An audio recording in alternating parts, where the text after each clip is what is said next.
Wrdw.com. Click, click.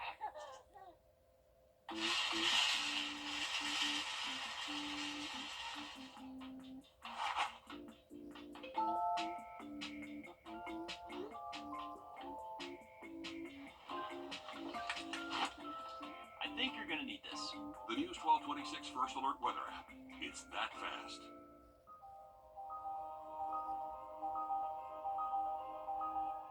The First Alert team, the best in Georgia.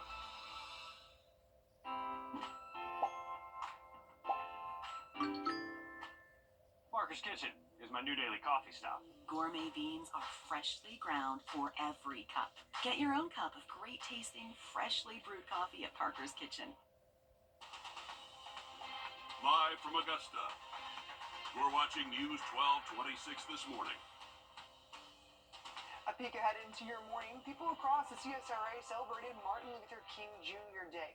See how Georgia's response to the winter weather this week stacked up, and one kid got his wish granted by the Clemson Tigers. All that in just a moment, but first, here's a live look at Grovetown this morning as we're still waiting for that sun to come up on these very chilly mornings that we've had. But good morning, I'm Audrey Dickerber. We're so glad that you're joining us this morning, and again, man, Chris, we've had some snow and cold weather this January.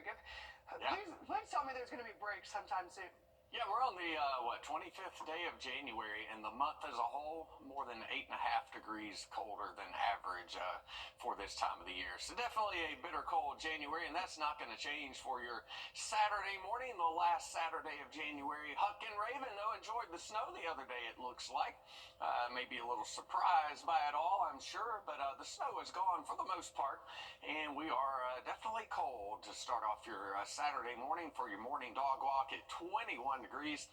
We're into the upper 30s by 10 o'clock. We may hit 50 for the first time since all the way back last Sunday. So definitely warming up some. So any snow left out there will be melting away. We'd love to see those pet photos. Keep them coming into WRDW through our app. A light west wind today at 4 to 9. Nothing showing up on radar, so no more of that winter nonsense for a while. Just a lot of cold temperatures. 23 right now in Barnwell, 22 in Millen, and 21 our coldest weather there in Crawfordville.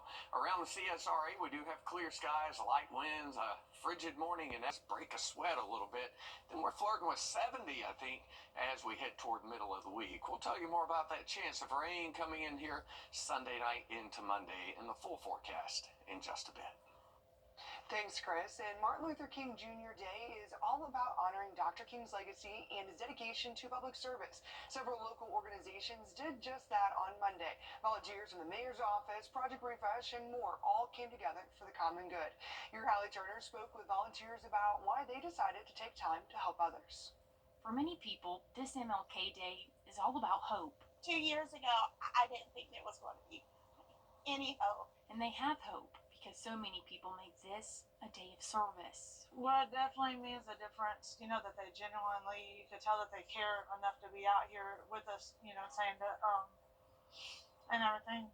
Because you don't find them genuine very much. Rolling their sleeves up on their day off. Good morning. Good morning. Continuing Dr. King's legacy. Even through the simple act of giving someone a shower and clean clothes, we get to come alongside of our community and just work together, which is a arm-in-arm kind of a mission, which I think was his goal. A hot shower, warm meal, clean clothes, and a fresh cut. Not everyone has the ability of going to a warm house, a warm bed, having a hot meal, and for us to be able to do that on today, it's really special. Something you may find in your home. Socks, deodorant, toothbrush. But is a luxury for others. Imagine that being your every single day story. You wake up in the morning, you don't have access to hot food, you don't have a refrigerator, you don't have heat. So you're dealing with the elements, you're dealing with hunger, you're dealing with poor hygiene. And poor hygiene exacerbates, medical issues as well. It's a gift Tracy says she will never take for granted. I'm sorry, I'm gonna cry. But these people, when I came here, then they just took me in, they loved me. They provided for my needs while I was able to build hope up again through using their strength. More than 100 volunteers braving the cold, making sure those who often go unseen or overlooked have what they need. And Gap Ministries spent the holiday doing their annual MLK canned food drive. And it's not just canned food they accepted, but other crucial items like feminine hygiene products and toilet paper. This also gave Gap Ministries a way to stock back up after Helene. This year, after Hurricane Helene, they saw an uptick. They served over 355 families, so we're hoping to serve more this year.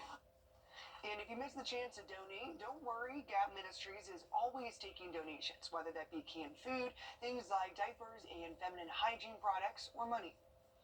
And South Carolina lawmakers are considering a bill to crack down on bars and restaurants for over-serving their customers. Under the bill, a business could be sued if it serves alcohol to someone visibly intoxicated, knew that the customer would become more intoxicated, and then the person leaves and hurts or killed someone else or damaged their property. The bill also would allow a lawsuit against the bar or restaurant if they served alcohol to someone underage and if the person hurt or killed someone when they left. Senators say this is just one bill on alcohol and insurance-related issues they plan to consider this year.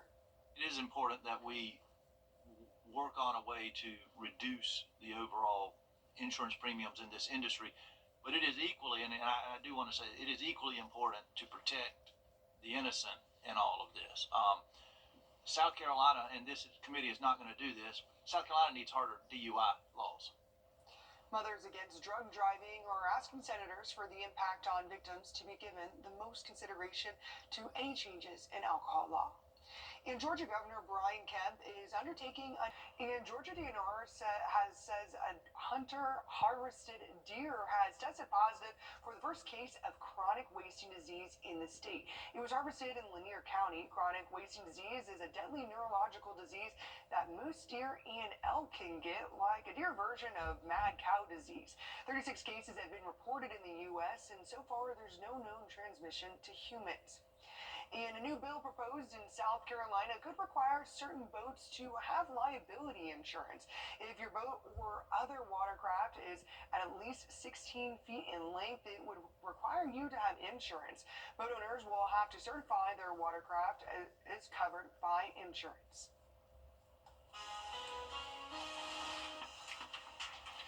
Very cold morning out there this morning. Still waiting on the sun to come up, and the temperatures are trying to go up. We hit 49 for the high yesterday. A very cool 22 out there on Friday morning. It's even colder out there for your Saturday morning, but there is warmer weather on the way. We'll tell you about that and some in our way after the break. And looking for something to do? Well, here's a few events happening this weekend. Does this winter weather have... Going on now at Great Deals on Furniture. I'm Austin Jackson, and for me, keeping it local really matters. Like when you're hungry. It's tough to beat a great meal at your favorite local spot. Well, if you've been injured, keeping it local matters even more. You need a law firm with experience in our area's courtrooms and a track record you can trust. The CSRA has always been my home. People know my law firm for work in the community as well as for our life-changing results. That's local experience you can count on. If you've been injured, call Austin Jackson, the Augusta guy, 706-724-7224. Hey guys, there's a change in It will be warming up some. Partly sunny, 58 degrees on Sunday after a cool start at 23. 48, the rain comes in here on Monday, but look at those 60s on Tuesday. We'll be flirting with 70 on Wednesday. Small chance of rain returns again midweek. Thanks, Chris. And crews are still stretched to their limits this week as parts of Georgia was covered in snow and ice. Georgia State House reporter Abby Katsouris explains how much of the state is still experiencing frozen and hazardous conditions. Many hills, bridges, and overpasses remain dangerous across our state. Transportation officials say without warmer, sunnier weather, ice remains a problem.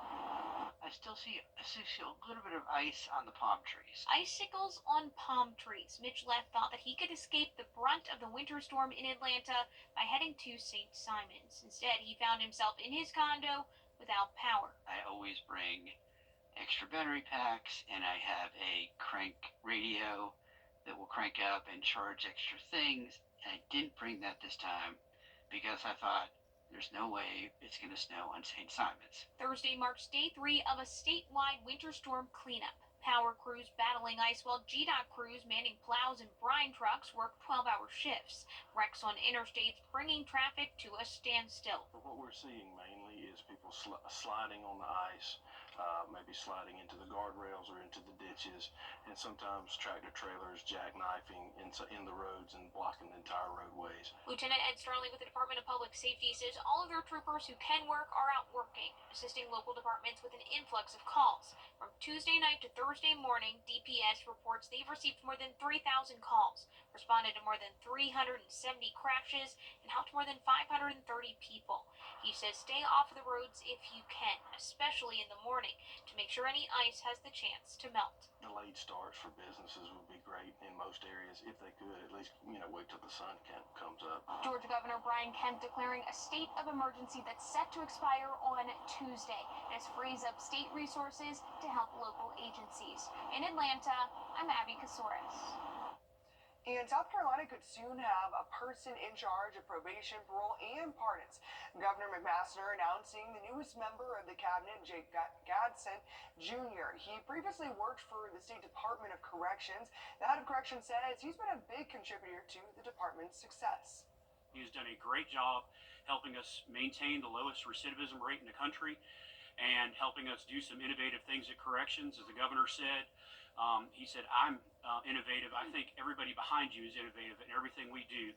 We have people coming from across the country to see what we're doing at the South Carolina Department of Corrections because of the innovation of the men and women standing behind you. And Jake is a shining example of that. Gadsden Jr. will need approval by the state Senate. And on his first day in office this week, President Trump to prison. And 2 victims injured during the Tyson Foods plant explosion in Camilla, Georgia, are still recovering. According to the employees union, 1 employee is now recovering at home, but another is suffering from severe burns and is still at the hospital. The explosion happened back in December. 1 person was killed. Preliminary investigations now show a boiler is the suspected cause of the explosion. The union explaining that this appears to be an unfortunate tragedy. We want to make sure that there are watchdogs out there, making sure that workers are safe in this industry, which has a long reputation of having health and safety issues. But we do believe this to be just an accident, with no malintent. Earlier this month, Georgia Senators John Ossoff from Raphael Warnock, alongside Congressman Sanford Bishop, sent a letter to OSHA requesting transparency throughout their investigation into this explosion. And a child who's been fighting for his life since birth, given the moment of a lifetime at Clemson, getting exclusive access to meet Clemson coaches and athletes while inspiring them and his family in return. Carmen Jemai has the story. Since the day he was born, he was born, and they took him straight away, took him straight to the NICU. He had his first surgery 3 or 4 months old. 8-year-old Cohen Sutherland has already had 28 surgeries, summing up his time in the hospital in 2 words. Cohen has congenital heart disease, and mom Kayla says he's had medical issues with nearly every major organ in his body, with few answers as to why. We've been told we may not make it by the next day. You're just helpless. So the Clemson family stepping up to help Cohen's family, inviting them for an all-access weekend to meet the basketball team. The family celebrating through their struggle. We all just had to pray together. We had to stay strong together. Really just be there for each other the best we could. And experiencing a college football game day in Death Valley. The tiger. Meeting the tiger, then taking the tiger walk. I get to walk with the cheerleaders. Good job, It's been amazing. I couldn't thank everybody enough. I've tried, and it just doesn't seem like I've thanked everybody. It's been amazing. See his smile. It's just been fun. Finishing the day watching his new favorite team play. His relentlessly positive attitude, a mystery to his parents. I don't know. That's a question for the ages. He just keeps on going, and it never ceases to amaze me. Cohen's family says he is getting healthier every day, and they're praying they can have him home from the hospital for good. They also said all of them are now Clemson fans for life. A lot of sunshine in the forecast today, but it will be another cold day at the lake. We'll have a west wind at 5 to 10. The water temperature only 46, but there's a warm-up on the way for the week ahead. We'll tell you more about that and have a look at your weekend travel forecast when we come back. Create your perfect. Thompson Chrysler Dodge Jeep Ram Fiat makes certified pre-owned buying easy. It's the January clearance event at Weinberger's. Everything must go. Top quality brands, accessories, and more. Tons of in-stock merchandise ready for immediate delivery. Can you really get all this at prices better than the internet? Yes, you can. Welcome back. Well, some University of South Carolina students made the most of the snow. They braved the cold to have a little fun. Just check out the sledding scenes in Columbia this week. Campus was closed because of the weather, but opened on Thursday. That is so much fun. That kind of reminded me, we did that too. I mean, where I went to school at Mizzou, we had snow quite often, so this wasn't abnormal for us, but I'm glad that people in South Carolina were able to experience it too, because I know that's pretty abnormal. It's like an instinct. We all just figure out how to sled. It's just what you do. Yeah, look at that. They didn't even need it. It doesn't even look like they have a sled there. I like the air mattress. I doubt it lasted very long, but it was fun. There it is. Yeah, you know, that's the most college thing you've ever seen. You have to put the velvet side up. You don't want a lot of friction there. But, that's awesome. Let's take a look at a bird watching forecast. Certainly cold enough to snow, but there's no snow out there this morning. But any snow on the ground is... Celebrate your vision of home while honoring a legacy of inspiration. Visit A&D Carpets and Hardwoods during our MLK Day sale. Transform your space with exclusive savings on premium carpets, hardwoods, and more. Our expert design team is here to guide you every step of the way. Right now, save up to 20% off select flooring and find the perfect style for your space. A&D Carpets and Hardwoods. Come see us today. Live from Augusta, you're watching News 1226 this morning. A peek ahead into your morning. See what commissioners say about Augusta's response to weather in the last 6 months. Catch up on sports and learn about a new law that will help veterans. All that and more in just a moment. But first, here's a live look at SRP Park this morning. Still waiting for that sun to come up, but actually looks like to start the work week on Monday. We'll tell you more details on that and the full forecast coming up. Thanks, Chris. And Augusta has no full-time EMA director. Despite this, we've experienced several weather events in the last 6 months, including Hurricane Helene and both winter weather events. Your Sydney Hood spoke with Augusta leaders on how they think the response went. If a picture is worth 1,000 words, these images of Augusta could write a novel. Snow on the ground, it's been several years I can think of. While many are still recovering from Hurricane Helene. But I certainly have learned a lot from Hurricane Helene and these two more recent snow incidents that we need a full-time EMA director. Right now, Augusta Fire Chief Antonio Burden plays dual parts, being the fire chief and EMA director. This conversation is not just about a position in my mind. It's about, are we expanding a department, and how much money will we have to amend our budget to meet this expectation. Mayor Johnson says the funding is there. You know, you look at a city of our size, and certainly, and I've said it before, it warrants having a full-time dedicated EMA director that makes sure that we're on the cutting edge of technology for preparedness, for disseminating information to all of our community partners. Of course, moving forward, there will be tough conversations. I know we had a big conversation about not having money in our budget, so my concern is, are we going over budget? Are we getting ready to put ourselves in a budget of a situation that we can't get ourselves out of? With what we've experienced, we need to be cautious, and we need to go ahead and commission needs to get on the ball and start doing our search. Because if they've learned anything here, preparedness is key. In Augusta, Sydney Hood on your side. And Mayor Garnett Johnson says the process to hire a full-time EMA director is getting underway.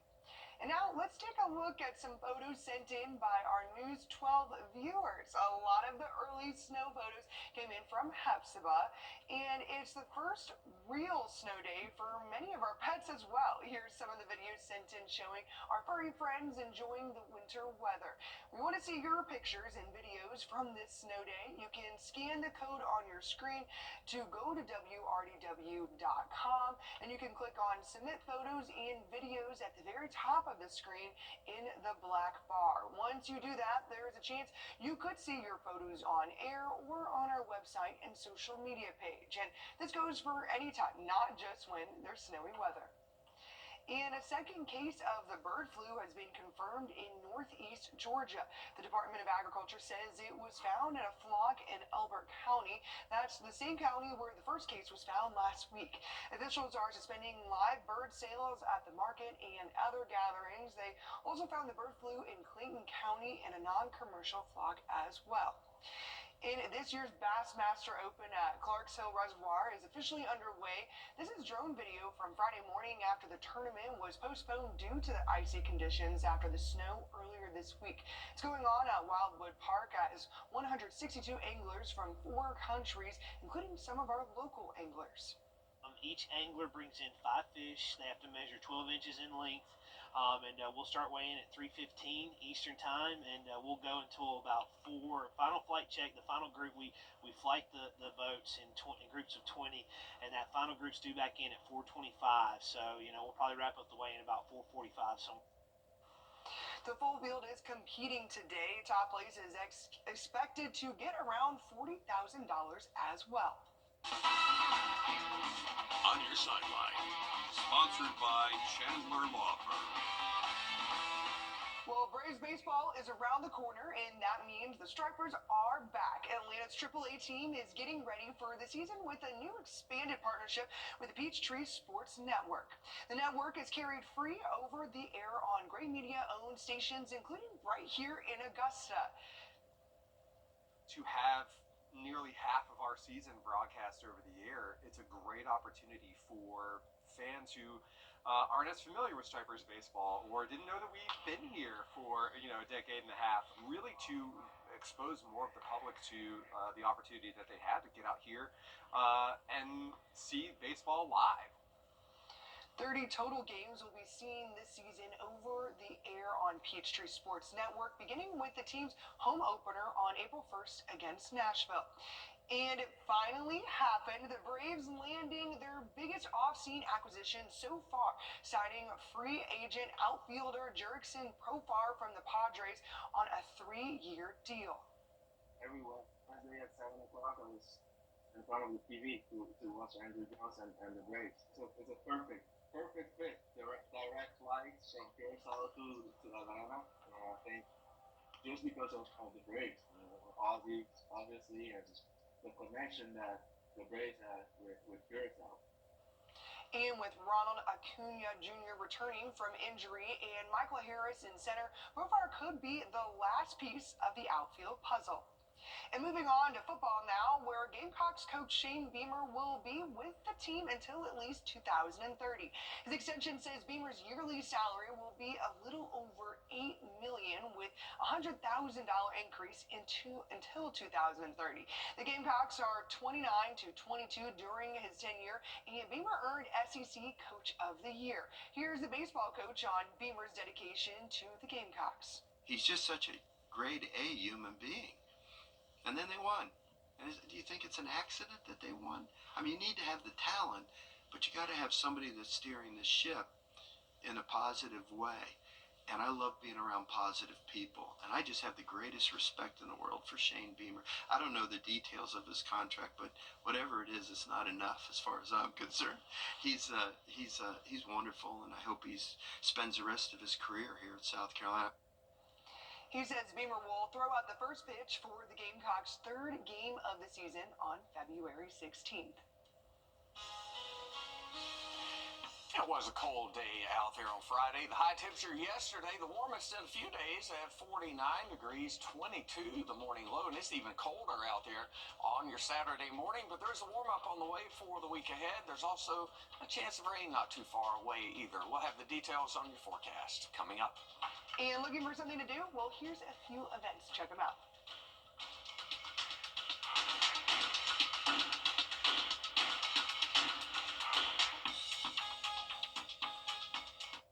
Ready? It's... And a statue commemorating the only Southerner who ever served as commander-in-chief of the United Spanish War veterans is in peace.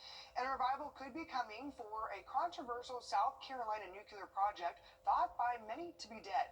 Back in 2017, the plug was pulled on the VC Summer nuclear project just north of Columbia, with ratepayers on the hook for billions of dollars that they're still paying and no new power generated.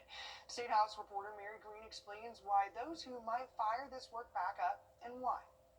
On Wednesday, the state-owned utility Santee Cooper put out what's known as a Request for Proposal, or RFP. It's now looking for a potential buyer to purchase the unfinished nuclear reactors at the VC Summer site and finish the job. And we think it will benefit our customers, and we think it will benefit the people of South Carolina. Or we won't do it. That's what Santee Cooper's president and CEO told a group of lawmakers last week about finding a potential buyer for the unfinished VC Summer nuclear site. The utility is now soliciting proposals from interested parties, with bids due in early May. It's a move away from the traditional model of just looking solely to the utility to build the generation, and moving toward empowering the private sector to use their capital and their expertise, and at their risk, to solve those energy problems for the benefit of all of us. Especially as more and more tech companies are searching for huge amounts of energy to power data centers and AI technology. Senator Tom Davis has been the lead advocate in the General Assembly for Santee Cooper to pursue this option, and filed a resolution with broad support in the Senate, urging the state-owned utility to do this. This would bring over 2,000 megawatts of power online, clean power, no carbon emissions. It would satisfy a lot of the supply problems that we have right now.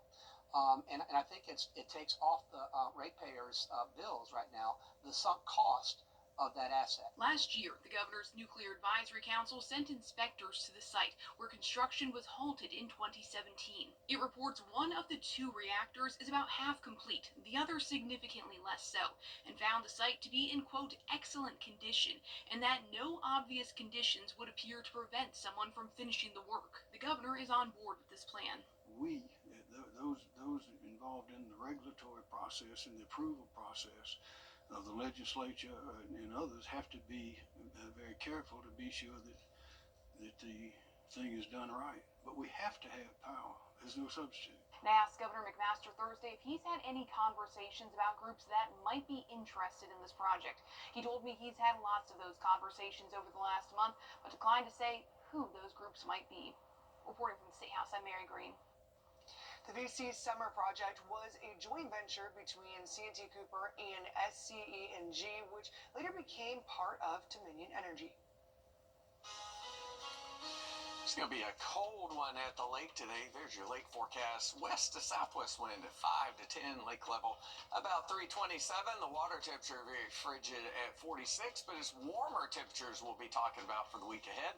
We'll have another check on your forecast when we come back. I told myself I was